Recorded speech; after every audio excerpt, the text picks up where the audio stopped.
Hello guys, स्वागत है आप सभी का शिव ओम क्लासेस के ऑनलाइन प्लेटफॉर्म में। अगर आपको अपनी क्लास का कंप्लीट स्टडी मटेरियल जैसे notes, videos, model paper, NCERT solutions, MCQ test, previous year के पेपर, ये सब कुछ चाहिए और वो भी बिल्कुल फ्री के अंदर, तो अभी प्ले स्टोर पे जाइए और शिव ओम क्लासेस नाम से हमारी जो ऐप है वो डाउनलोड कर लीजिए। उसके अंदर आपको सब कुछ फ्री के अंदर मिल जाएगा। साथ के साथ ये हमारा व्हाट्सअप नंबर है 86 96 60 85 41 8696608541। इस पर आप हमारे को व्हाट्सअप पे अपनी क्लास और सब्जेक्ट लिख कर भेजेंगे तो हम आपको व्हाट्सअप पर भी आपके क्लास के नोट्स वगैरह भेज देंगे बिल्कुल फ्री ऑफ कॉस्ट।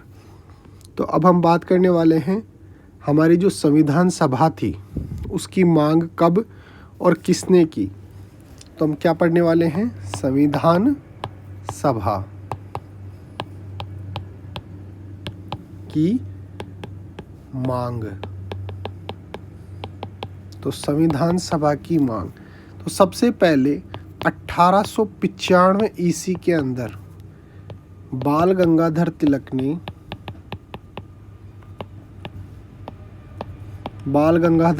ने सर्वप्रथम यानी कि सबसे पहले संविधान सभा की मांग की थी।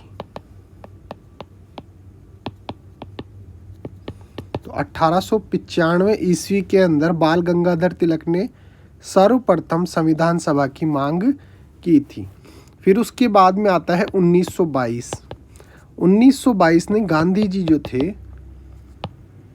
गांधी जी ने संविधान सभा की मांग की।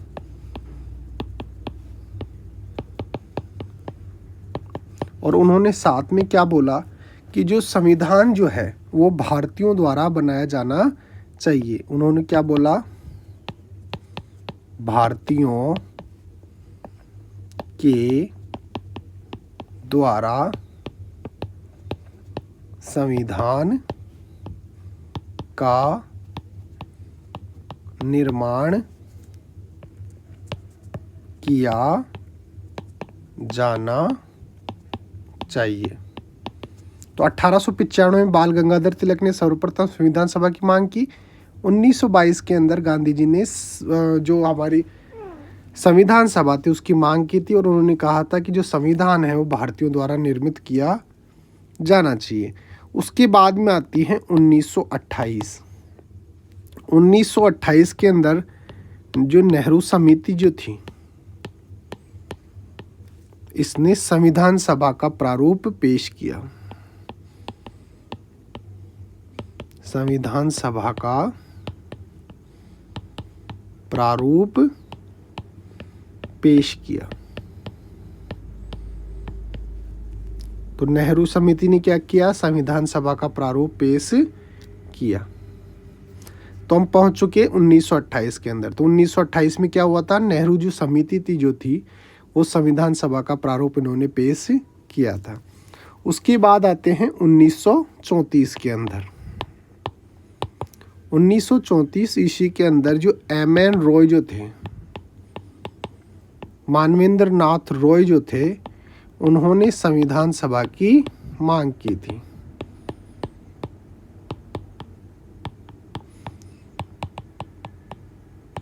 ये भी इम्पोर्टेंट है, आप याद रखना। 1934 के अंदर जो एम.एन. रॉय जो थे, मानवेंद्र नाथ रॉय जो थे, उन्होंने संविधान सभा की मांग की थी। तो आपसे पूछा जा सकता है कि एम.एन. रॉय ने संविधान सभा की मांग कब की थी, 1934 के अंदर।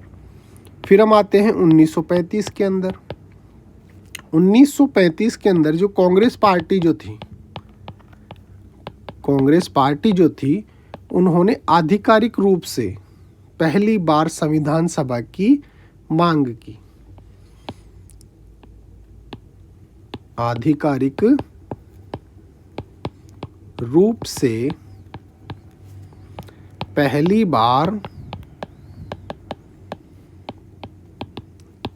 संविधान सभा की मांग की। तो कांग्रेस पार्टी ने आधिकारिक रूप से पहली बार संविधान सभा की मांग कब की, 1935 के अंदर। फिर आते हैं 1938 के अंदर। 1938 के अंदर जो पंडित जवाहरलाल नेहरू जो थे,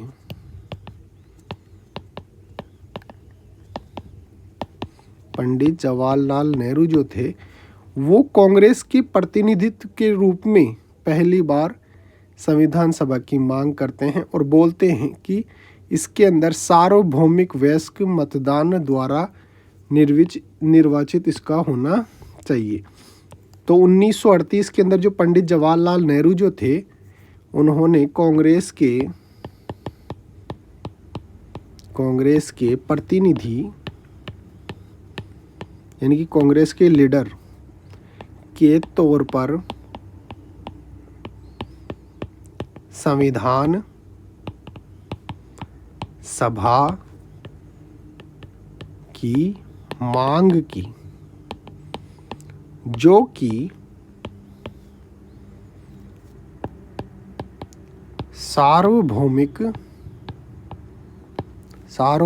वयस्क मतदान द्वारा निर्वाचित हो। यानी कि संविधान सभा कैसे बने कि भाई जो वयस्क जो हैं, जैसे मान लो कि अपने वर्तमान के अंदर मानते हैं कि 18 से ऊपर का जो व्यक्ति है वो क्या है, वयस्क है। तो जैसे वर्तमान के अंदर 18 से ऊपर जो व्यक्ति मतदान करता है और अपना लीडर चुनता है, अपना प्रतिनिधि जो चुनता है, उसी प्रकार से उस समय बोला गया है कि एक वोटिंग हो, एक वयस्क मतदान हो और सार्वभौमिक यानी कि सब जगह पर हो, और वो लीडर चुनेंगे कि भाई कौन कौन व्यक्ति जो है वो संविधान सभा के अंदर भाग लेगा। तो 1938 के अंदर ये हुआ कि पंडित जवाहरलाल नेहरू जो थे कांग्रेस के प्रतिनिधि के तौर पर संविधान सभा की मांग की, जो कि सार्वभौमिक वयस्क मतदान द्वारा निर्वाचित हो। तो इस प्रकार से ये जो पूरी प्रोसेस थी, इसके अंदर हमने देखा कि संविधान सभा की मांग कब और किसने की। ओके गाइज, मिलते हैं अगले टॉपिक के साथ।